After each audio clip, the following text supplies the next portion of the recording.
नमस्ते, नमस्कार और जय श्री श्याम। आइए अपने क्लास की शुरुआत करते हैं। आज का जो हमारा मॉक पेपर है, ये मॉक पेपर है बेटा एसएससी सीजीएल 2024 एग्जाम्स के क्वेश्चंस हैं। पीवाईक्यू है कहने का मतलब।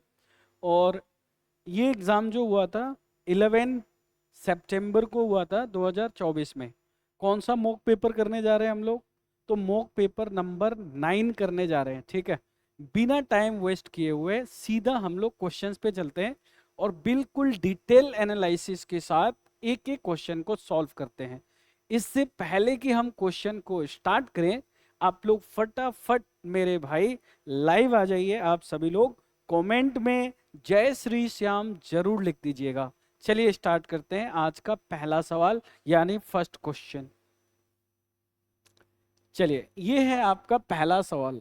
इस क्वेश्चन में बेटा आपसे पूछा है कि select the most appropriate idioms of the given word. मतलब दिए गए शब्द का आपको मीनिंग बताना है। ये जो इडियम्स है, a dime, a dime, a dozen, इसका क्या मतलब होता है? सोच के देखिए क्या मतलब होगा। A dime, a dozen, anyone please. देखिए हमारे तरफ देखिए। आप अगर हमसे दूर भी बैठे हैं तो आप मेरे दिल के बहुत करीब हैं। ऐसा नहीं है कि आप मुझे ऑनलाइन देख रहे हैं तो मैं आपको नहीं देख रहा हूं। तो हर बच्चे को मैं देखता हूं, जो जिस बच्चे को मैं पढ़ा रहा हूं या जिसको मैं नहीं पढ़ा रहा हूं। मॉक टेस्ट पेपर करने से क्या फायदा है? इससे एक तो आपको एग्जाम्स का लेवल पता चल जाएगा, आपकी तैयारी कितनी आपने कर ली है और कितना आपको करना है ये भी आपको पता चल जाएगा। तो इससे पहले कि मैं इसका आंसर बताऊं, आप लोग फटाफट मेरे भाई लाइव आ जाइए, सभी लोग जुड़ जाइए साथ में, मुझे बहुत अच्छा लगेगा। ए डीम ऑफ अ डजन का मतलब होता है बहुत ही सस्ता। क्या होता है? बहुत ही सस्ता। सस्ता यानी चीप। अब इनमें चार ऑप्शन दिए गए हैं, चार में से आपको एक बताना है कौन सा राइट आंसर होगा। तो इस तरह के क्वेश्चंस में आपको ज़्यादा टाइम वेस्ट नहीं करना चाहिए। यदि आपको याद है तो आप कर सकते हैं, याद नहीं है तो फिर आप इसको या तो तुक्का लगाओगे या फिर आप इसको छोड़ कर आओगे। तो डीम ऑफ ए डजन का मतलब होता है something common and not special. जो चीज कॉमन हो लेकिन स्पेशल नहीं हो। तो आपका ऑप्शन नंबर डी बिल्कुल सही है। चेक करिएगा पहला क्वेश्चन। सेकंड क्वेश्चन की तरफ चलते हैं, आज के सेकंड क्वेश्चन को। चलिए बड़ा प्यारा क्वेश्चन आ गया। ये क्वेश्चन लिखा है, कुछ दिन पहले मैंने एक शॉर्ट्स वीडियो बनाया था, ठीक है, जिसमें मैंने लिखा था कि पहला क्वेश्चन मैं बताऊंगा और दूसरा क्वेश्चन आप लोग बताइए। यदि आपने वो शॉर्ट्स वीडियो को देखा होगा तो उसमें मैंने ये सेम क्वेश्चन पूछा था, इलोक्वेंट का मतलब क्या होता है, ठीक है। इलोक्वेंट, जिसमें बिहार से बहुत सारे बच्चों ने सही आंसर बताया था, लेकिन हमारे कुछ राजस्थान वाले बच्चों ने सही आंसर नहीं बताया था। बहुत तकलीफ है मुझे इस बात का, है ना। तो आप लोग जरूर सही आंसर बताइए। इलोक्वेंट का मतलब होता है कि सुवक्ता, यानी किसी चीज को धारा प्रवाह बोलना, किसी चीज को अच्छे से बोलना, इसे हम बोलते हैं इलोक्वेंट। जैसे देखिए ये जो वर्ड लिखा गया है बेटा, इलोक्वेंट, इस इलोक्वेंट का आपसे क्या पूछा है? यहाँ पे सिनोनिम्स पूछा हुआ है, सिनोनिम्स बताना है। तो इसमें ये जो ऑप्शन है वो ऑप्शन आप देखिए। इलोक्वेंट का मतलब होता है किसी चीज को अच्छे से बोलना, यानी आर्टिक्यूलेट हो जाएगा इसका, आर्टिक्यूलेट। ये आपका राइट ऑप्शन है, आर्टिक्यूलेट इज द राइट ऑप्शन। लेकिन इस क्वेश्चंस में मैं आपको एक चीज बता रहा हूं जो आप बिल्कुल ध्यान से देखिए। इसमें एक रूट वर्ड का इस्तेमाल किया गया है, वो है बेटा LOQ। आप देखिए LOQ। ये जब भी LOQ वर्ड आता है ये बोलचाल की भाषा के लिए आता है। कैसे? आप चेक करिए। अगर मैं बोलूं यहाँ पे लोक्वासियस, तो बताइए लोक्वासियस का मतलब क्या होता है? लोक्वासियस का मतलब होता है ऐसे लोग जो जरूरत से ज्यादा बातें करते हैं। ज्यादा बात करने वाले को और हम क्या बोल सकते हैं? तो इससे हम बोलते हैं बेटा गेरुलस, इससे हम बोलते हैं टोकेटिव, इसका हिंदी में अर्थ क्या हुआ? इसका हिंदी में अर्थ हुआ बातूनी। इसमें आपने रूट वर्ड क्या सीखा, मुझे ये बताइए, कौन सा रूट वर्ड सीखा आपने? LOQ, ये रूट वर्ड है। इसका मतलब होता है स्पीच, इसका मतलब होता है किसी चीज को बोलना। ठीक है, तो इससे आपको ये याद हो गया। अब यहाँ पे एक और वर्ड इसने लिखा है vague. Vague, vague is an very important word which has been asked in different types of exam. बहुत सारे अलग अलग एग्जाम में पूछे गए हैं। वैग का मतलब क्या होता है भैया? वैग का मतलब होता है जो चीज हमें बिल्कुल क्लियर नहीं है, डाउटफुल है। इसका मतलब होता है नोट क्लियर। तो इसका राइट वर्ड आपका क्या होगा? इलोक्वेंट पूछा है, तो इसका राइट वर्ड हो जाएगा आर्टिक्यूलेट। अगर इसी क्वेश्चन का एंटोनिम्स पूछता आपसे, तो आपका राइट आंसर क्या होता? तो इस आर्टिकुलेट का अगर हमसे एंटोनिम्स पूछा जाता, तो इसका राइट आंसर होता इन आर्टिक्यूलेट।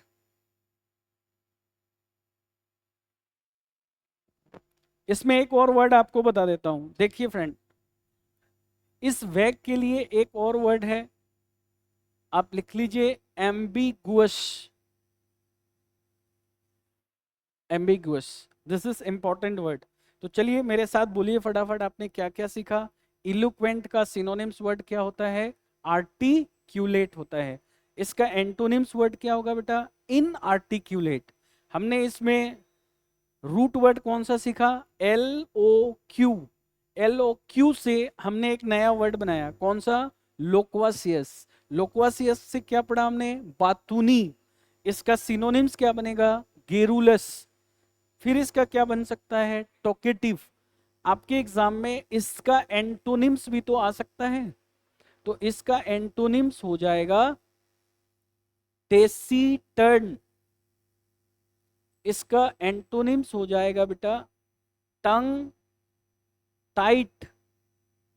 इसका मतलब होता है कम बात करने वाला, यानी ऐसे लोग जो बातें कम करते हैं उसे हम या तो टेसीटर्न कहते हैं, नहीं तो फिर टंग टाइट कहते हैं। सोच के देखो, अपन कई बार बोलते हैं ना कि भैया कीप योर टंग टाइट, तो इसका क्या मतलब है? कीप योर टंग टाइट का मतलब है थोड़ा कम बात करो। समझ में आ गया? स्क्रीन से मैं हट जा रहा हूं, इसको आप अच्छे से देख लीजिए, नोट डाउन कर लीजिए अच्छी तरीके से। इसमें ऐसा कोई वर्ड जो आपको लग रहा है कि नहीं समझ में आया, तो वो आप हमसे पूछिए।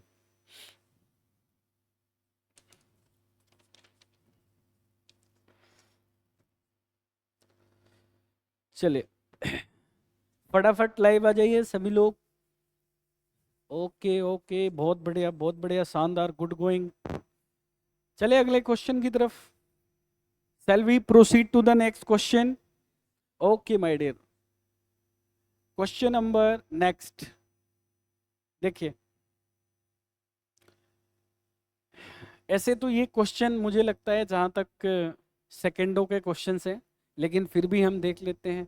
यहाँ पर ही लिखा है मस्ट डिलीवर पिज्जा। तो भैया यहाँ पे अगर मस्ट है, तो आप याद रखना कि ये मस्ट क्या है? मोडल है।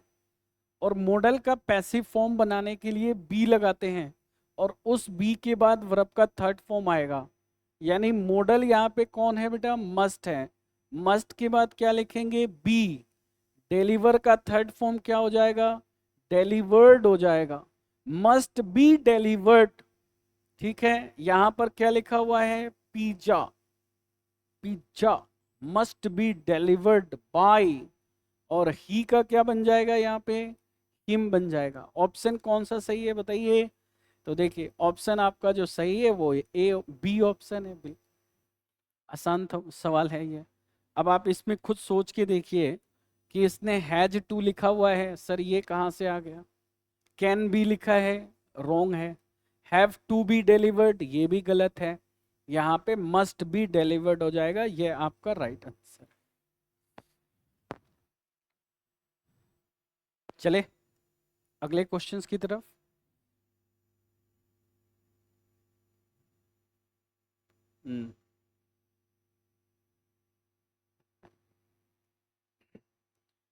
PQRS, rearrangement of the sentence आपको बताना है।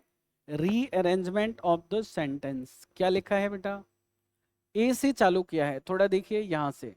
कह रहा है कि a big fancy dress ball was arrange to celebrate their home coming.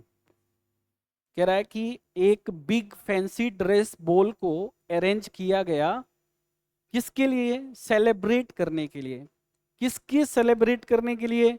There home coming. ये देयर किसके लिए लिखा गया है? किसी ना किसी के लिए लिखा गया होगा, ठीक है। अब ये ए में ये बातें हो गई। बी में क्या लिखा है बेटा? इट लिखा हुआ है। एक चीज आप याद रखिएगा कि ये जो इट वर्ड है, ये किस तरह का वर्ड है?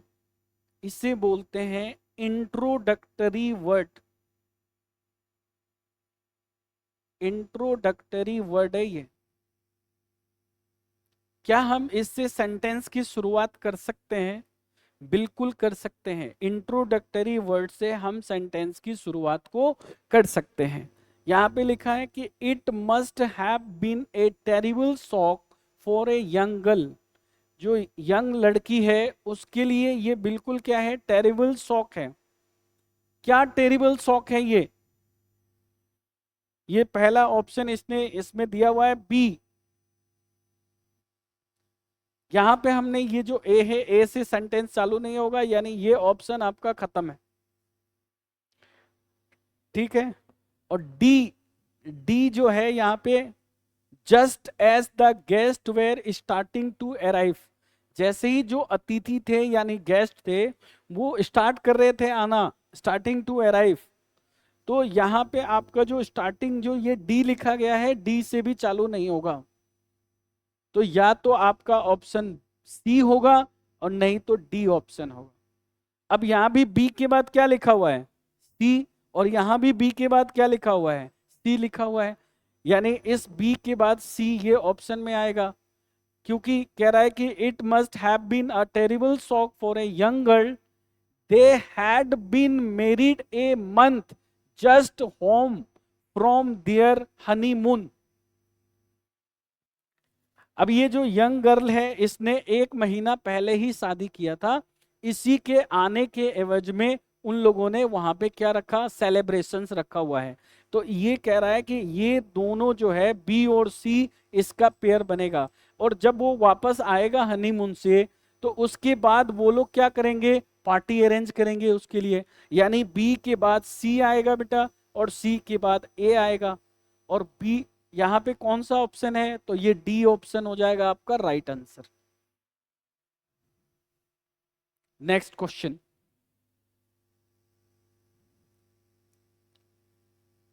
चलिए, वेरी सिंपल क्वेश्चन है। पहले आप पढ़िए, खुद से ट्राई करिए, नहीं आए तो जो मैं आपको बताऊं इसको अच्छे से सुन के और फिर इसके नोट्स बनाइए। क्वेश्चन क्या कह रहा है बेटा? देखिए, कह रहा है कि दे आपका कौन है? सब्जेक्ट है। दे ये आपका सब्जेक्ट है। इसके बाद ये डिसाइडेड जो लिखा गया है ये आपका वर्ब है। टू जो लिखा गया है ये प्रीपोजिशन है। टू के बाद यहाँ पे लिव लिखा गया है, यानी इस टू के बाद इसने लिखा है वर्ब का पहला फॉर्म लिव द, और इसके बाद ये लिखा हुआ है टाउन, लिव द टाउन। तो यहाँ पे आपको देखना है कि ये जो सीक्रेट वर्ड यूज किया गया है ये किसके लिए यूज किया गया है? डिसाइडेड के लिए। डिसाइडेड क्या होता है? डिसाइडेड आपका वर्ब होता है। और किसी भी वर्ब को मॉडिफाई करने के लिए हमें किसका यूज करना चाहिए? एडवर्ब का यूज करना चाहिए। मैं राइट? एडवर्ब क्या होता है? एडवर्ब एक ऐसा वर्ड होता है जो किसी भी वर्ब को, एडजेक्टिव को, अपने आप को यानी एडवर्ब को क्वालिफाई करने का काम करता है। तो इस तरीके से ये जो सीक्रेट वर्ड है ये आपका गलत है जी। यहां पे आपको लिखना पड़ेगा सीक्रेटली। Secretly decided. कैसे डिसाइड किया गया? सीक्रेटली डिसाइडेड किया गया। तो आपका सीक्रेटली आपका राइट वर्ड है, डिसाइडेड यहाँ पे आपका गलत है। बोलो ये बात समझ में आ गया? तो आपका एरर कहाँ है? डी ऑप्शन में आपका एरर है, डी आपका बिल्कुल गलत लिखा गया है। नेक्स्ट क्वेश्चन, अगला सवाल क्या क्वेश्चन है? एक्सपर्टीज। एक्सपर्टीज का मतलब क्या होता है, सबसे पहले इसको समझेंगे। एक्सपर्टीज मतलब क्या होता है? बिल्कुल, एक्सपर्ट एक्सपर्टीज का मतलब होता है, नोट डाउन करिएगा, विशेषज्ञ। यानी एक्सपर्टीज का मतलब होता है बिल्कुल किसी चीज में स्किल होना, स्किल। एक्सपर्टीज का मतलब होता है एडेप्ट। एक्सपर्टीज का मतलब होता है प्रोफिशिएंट। प्रोफिशिएंट। एक्सपर्टीज का मतलब होता है स्किलफुल। तो यहां पर आपका जो राइट वर्ड हो जाएगा वो आपका कौन सा हो जाएगा? प्रोफिशिएंट। आप देख सकते हैं प्रोफिशिएंसी आपका बिल्कुल राइट वर्ड है। अब इसमें जो एक ऑप्शन बहुत इंपॉर्टेंट है, ये वाला क्लमजीनेस। देखो फ्रेंड, CLUMSY, क्लमजी। क्लमजी के लिए अगर आपसे पूछे तो ये वर्ड आपका ऐसे बनेगा, इस तरीके से, ऑकवर्ड।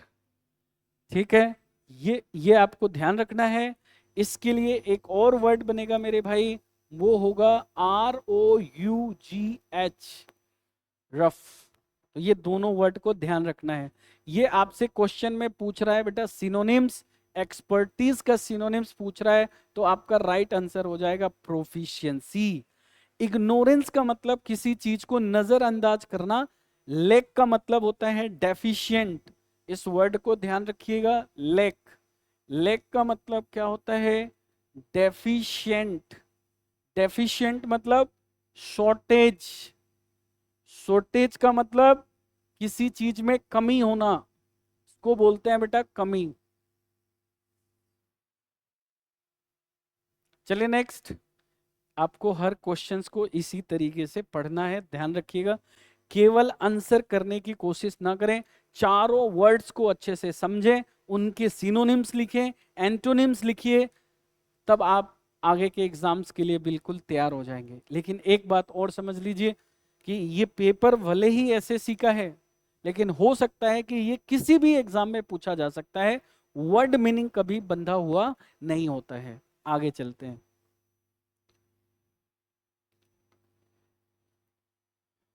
पूछ रहा है बेटा कौन सा स्पेलिंग गलत है। इस क्वेश्चन में पूछ रहा है कौन सा स्पेलिंग गलत लिखा गया है। सबसे पहला स्पेलिंग इसमें लिखा है टम्बलर। टम्बलर का मतलब होता है बेटा ग्लास, ग्लास। दूसरा वर्ड है कंटेनर। कंटेनर का मतलब होता है जिसमें हम पानी को रखते हैं, कंटेन करते हैं। कंटेनर रखने वाला कोई डब्बा वगैरह, that is container. Next word लिखा है बेटा क्वांच। क्वांच नहीं होता, क्वेंच होता है। क्वेंच माई थर्स्ट। थर्स्ट का मतलब होता है प्यास। प्यास बुझाने की बात कह रहा है यहां पर, क्वेंच वर्ड होगा। नेक्स्ट वर्ड इसने लिखा है ऑफर्ड। एरर आपका कौन सा है? सी आपका गलत है।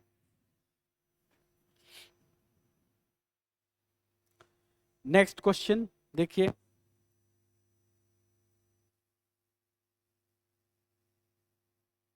क्वेश्चन नंबर 8 लिखा है बेटा नो बॉडी फूल्स, जिसको आप आसानी से मूर्ख नहीं बना सके। तो यहां पे एक वर्ड दिया है बेटा डिसीव। DECEIVED, deceived. डिसीव का मतलब होता है धोखा देना। इजिली का मतलब होता है आसानी से। और नोट का मतलब होता है जिसको तुम आसानी से धोखा नहीं दे सकते। तो ये आपका बिल्कुल बी ऑप्शन राइट ऑप्शन हो जाएगा, बी।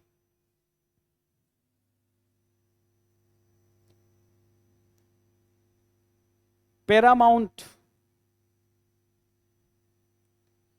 देखिए प्लीज,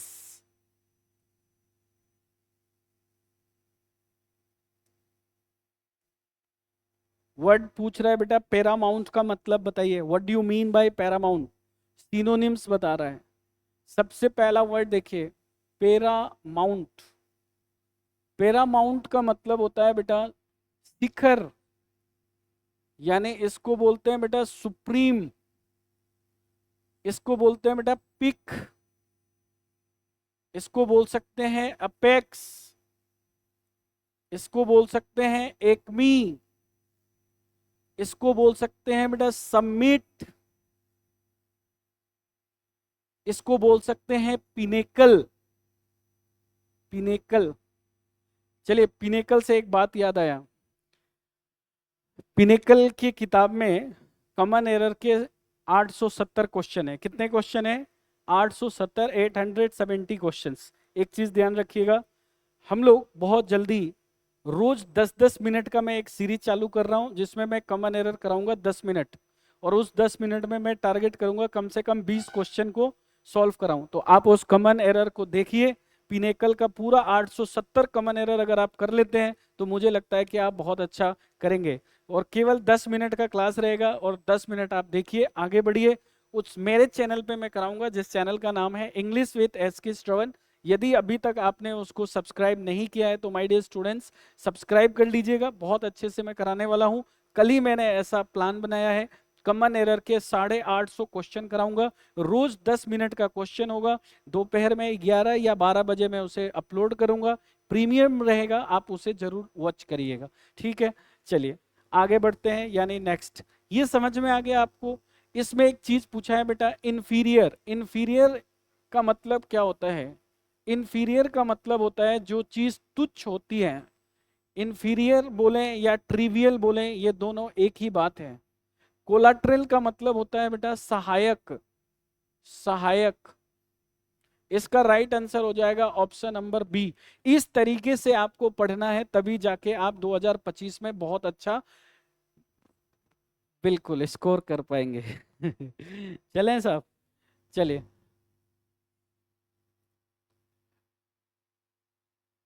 क्वेश्चन नंबर 10, एक्टिव से पैसिव बनाना है। देखिए इस क्वेश्चन में लिखा है बेटा वॉज बीइंग टाइप्ड, क्या लिखा हुआ है? वॉज बीइंग टाइप्ड, ये लिखा है। इसका मतलब ये पता चल गया कि ये सेंटेंस जो लिखा गया है किस में है सर? पैसिव वॉइस में है। कौन से टेंस में है ये सर? ये पास्ट कंटिन्यूअस में है। इसका आपको क्या बनाना है? एक्टिव बनाना है। तो ये क्या हो जाएगा? वॉज टाइप क्या हो जाएगा? Typing, was typing. Was typing का क्या हो जाएगा? Was being type. अब देख लो इसमें वॉज टाइपिंग कहाँ लिखा हुआ है, वो तुम्हारा राइट आंसर हो जाएगा। ये देखिए विल लिखा है बेटा, ये गलत है। यहाँ इज टाइपिंग है, ये गलत है। यहाँ पे पता नहीं क्या लिखा है, ये भी गलत है। बी ऑप्शन आपका बिल्कुल सही है। उम्मीद करता हूं कि आपको मेरा पढ़ाया हुआ कंटेंट सही लग रहा होगा और आपको समझ में भी आ रहा होगा। अगर हाँ तो प्लीज आप अपने दोस्तों के बीच में शेयर कर दीजिए और लाइक करना ना भूले मेरे भाई। इस वीडियो को बनाने के लिए हम लोग काफी मेहनत करते हैं, केवल आपके लिए, एक आपके छोटे से लाइक के लिए। चलिए अगले क्वेश्चंस की तरफ मूव करते हैं। चलिए क्वेश्चन क्या है देखिए, क्वेश्चन है बेटा वन वर्ड सब्सटीट्यूशन। कह रहा है कि failing to give proper care, यानी आप किसी को अच्छे से ख्याल नहीं रख पाते हो, एंड अटेंशन। ठीक है, अब इसमें पूछ रहा है failing to give proper care and attention, इसका हिंदी में अर्थ होगा लापरवाह व्यक्ति या बेप्रवाह व्यक्ति जो आपका अच्छे से ख्याल ना रख पाए। ऐसे इंसान को इंग्लिश में बेटा लैक्स कहते हैं। लिख लीजिए, लैक्स का मतलब होता है लापरवाह, लापरवाह। देखिए कोशियस का मतलब होता है अलर्ट होना, अलर्ट, अलर्ट यानी सतर्क। वाइल्ड का मतलब होता है बेटा जंगली। चलिए मैं थोड़ा पानी पी लेता हूं, तब तक आप लोग अच्छे अच्छे कमेंट करते रहिए मेरे भाई, अच्छा लग रहा है। लेकिन मैं चाह रहा हूं कि ये देखने वाले की संख्या बढ़नी चाहिए मेरे भाई।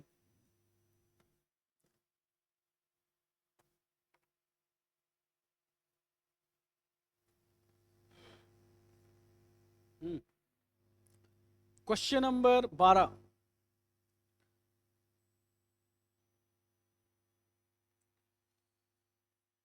जी, इसमें वर्ड लिखा है बेटा क्रक्स, CRUX, क्रक्स। क्रैक्स नहीं जो हम खाते हैं, ये क्रक्स पूछ रहा है। क्रक्स का मतलब होता है बेटा समरी, समरी।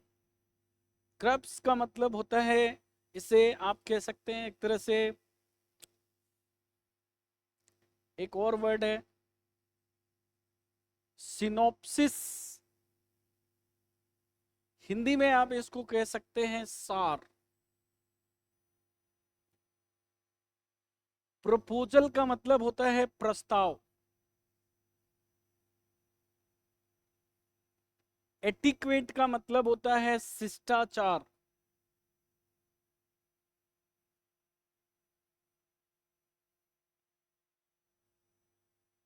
आपके पास ये दोनों ऑप्शन खत्म है,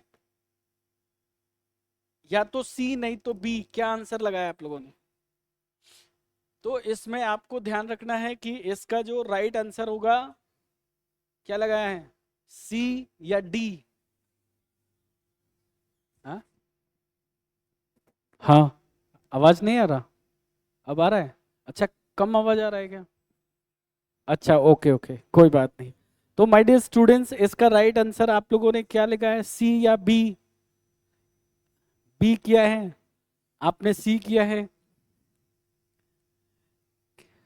हाँ, ड्राफ्ट। क्यों ड्राफ्ट क्यों होगा? इसेंस का क्या मतलब होता है? इसेंस मतलब क्या होता है? What do you mean bye essence? देखिए, इसका जो राइट आंसर है वो आंसर है आपका बी, ड्राफ्ट नहीं है। इसेंस का मतलब भी होता है आपका एक तरह से समरी और सार होता है, ड्राफ्ट नहीं होगा यहाँ पे राइट आंसर इसका। इसको आप चेक करिएगा दोबारा से। सो आपका राइट आंसर होगा इसेंस। हम्म। नेक्स्ट क्वेश्चन कह रहा है कि all the chef, my dear student, chef का मतलब क्या होता है? What do you mean by chef? Chef उसको बोलते हैं ऐसे इंसान को जो खाना बनाते हैं, the one who कुक्स food, that is. अब ये चेफ की खाना बनाने की कला को, आर्ट को हम क्या बोलते हैं, ये क्वेश्चन पूछ रहा है। इनमें से कौन सा आंसर सही होगा? कह रहा है कि all the chef in the world are famous because of their skills, यानी the technique of making food is called what, ये पूछ रहा है। तो देखो, इसमें से पहला ये ऑप्शन गलत है, और ये भी गलत है, और ये भी गलत है। इसका राइट आंसर होगा बेटा CULINARY। This is the right answer. अरे वाह, मनीष कहाँ है आज? हैं? एक दूसरा वाला कहाँ है? दूसरा वाला गांव गया खाना खाने। अच्छा अच्छा, ग्रेट ग्रेट ग्रेट। चलिए, बहुत इजी क्वेश्चन आ गया है। ये मैंने आपको ना जाने कितने बार पढ़ाया होगा। चलिए, मैं दोबारा पढ़ा देता हूँ। देखिए जी, अगर हमने यहाँ पे लिखा है ब्रिटल, ब्रिटल, तो ब्रिटल का मतलब होता है FRAGILE, फ्रेगाइल। ब्रिटल का मतलब होता है बेटा ब्रेकेबल, ब्रेकेबल। ब्रिटल का मतलब होता है जो चीज टेम्पोररी होता है, अस्थाई। ब्रिटल का मतलब होता है फ्रेल। ब्रिटल का मतलब होता है डेलिकेट, नाजुक, जो आसानी से टूट जाए। अब इसमें आपसे क्या पूछ रहा है, इसका एंटोनिम्स वर्ड पूछ रहा है। एलुफ, एलुफ का मतलब क्या होता है? एलुफ का मतलब होता है एलोन, एलोन, अकेलापन। ठीक है। डेलिकेट, डेलिकेट का मतलब तो नाजुक हो जाएगा। पूछ क्या रहा है, एंटोनिम्स, तो ये हो जाएगा रेजिलिएंट। रेजिलिएंट का मतलब होता है फ्लैक्सिबल। फ्लैक्सिबल का मतलब होता है कि जो चीज टूटे नहीं। आपने बहुत सारी लकड़ी को देखे होंगे, फ्लैक्सिबल होता है, कितना भी कर लो वो टूटता नहीं है, तो उसको हम बोलते हैं फ्लैक्सिबल यानी रेजिलिएंट। ए ऑप्शन आपका बिल्कुल सही है, इसको आपको ध्यान रखिए ये सारे वर्ड्स को। रेजिलिएंट बिल्कुल सही सही सही। नेक्स्ट वर्ड देखिए। हम्म, चलिए आसान सवाल है, पढ़ के देखते हैं। कह रहा है कि solutions to the country interior problem. भाई एक चीज बताओ मुझे, ये लिखा है इंटीरियर,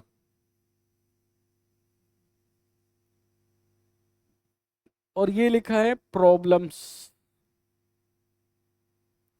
और यहां मैंने लिखा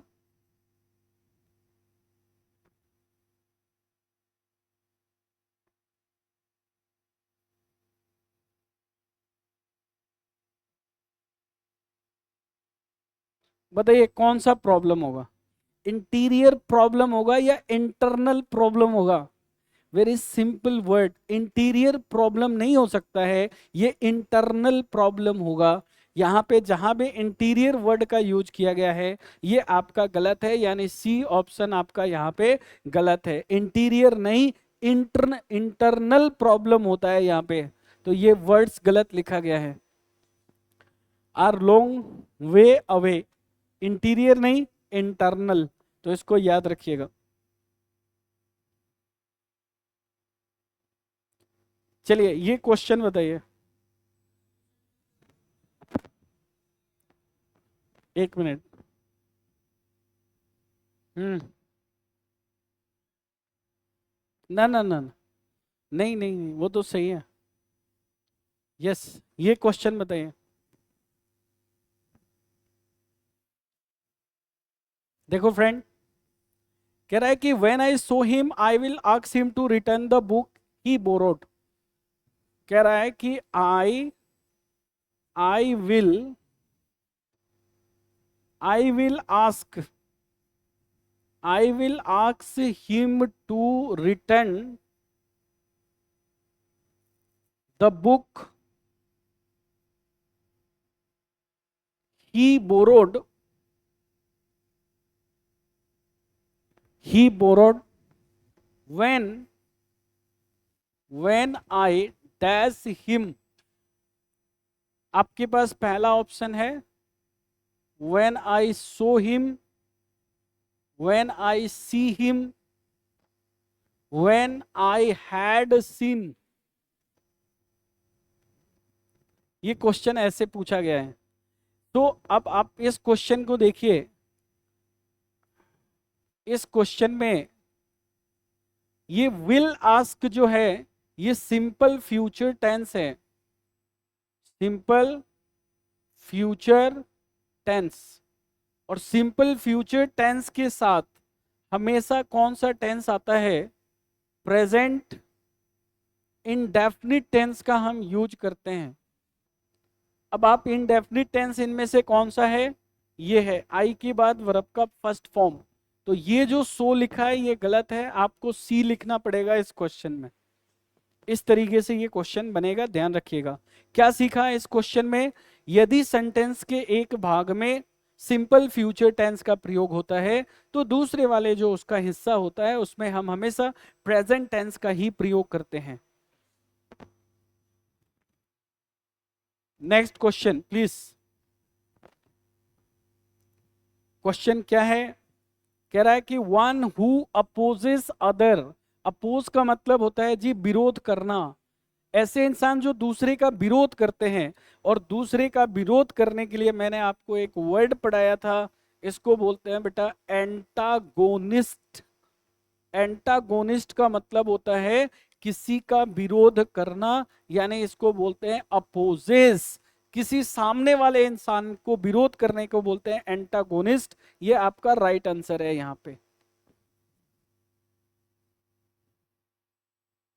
चलिए ये भी आसान सवाल है, क्या पूछ रहा है ऑप्शन में, Select the most appropriate option to substitute the underlined segment of the given sentence. ये कह रहा है कि she believed she had been blamed for the mistake of other. इसका एक चीज याद रखना, जब भी तुम्हारे क्वेश्चंस में मेरे भाई ये वर्ड अगर आता है ब्लेम, ब्लेम, तो इसके लिए एक फ्रेज बनाया गया है जिसका नाम है स्केप गोट। स्केप गोट का मतलब होता है बलि का बकरा होना, गलती किसी ने किया और भुगतान कोई और भुगत रहा है, इसे बोलते हैं स्केप गोट। तो आपका राइट आंसर यहां पे हो जाएगा option number B. Next question,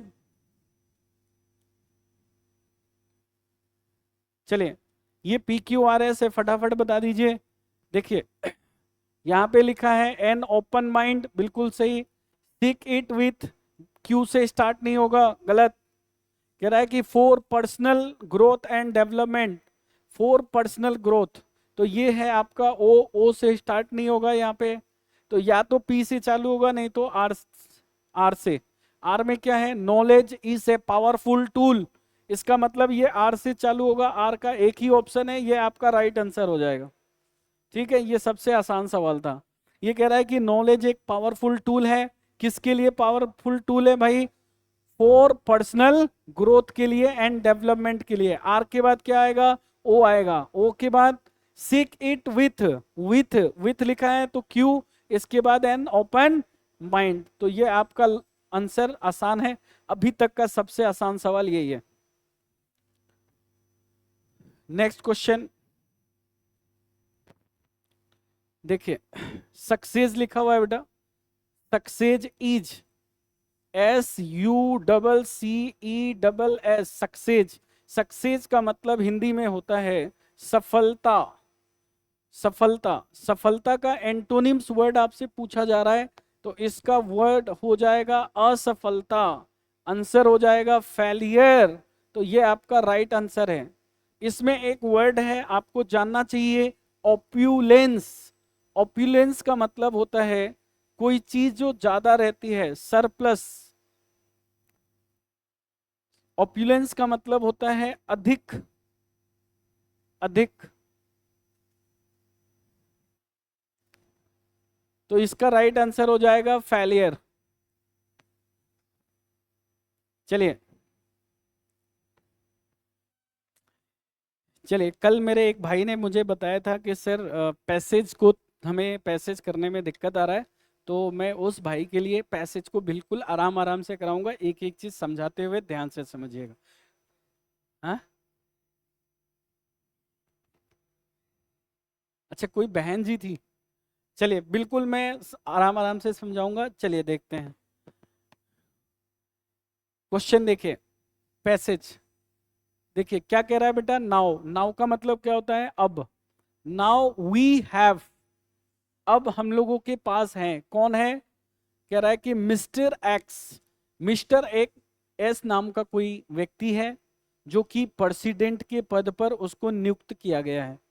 mister X as the president of India, कह रहा है कि इट हैज कम, ये आया है एज ए सरप्राइज, ये सरप्राइज के तौर पे आया है, किसके लिए, एसटी के लिए। एसटी कौन है, सेजुअल ट्राइब्स, यानी जो प्रेसिडेंट बना है वो आपका सेजुअल ट्राइब्स है। वो कह रहा है कि इनका प्रेसिडेंट बनना ये हमारे लिए एक सरप्राइज की बात है।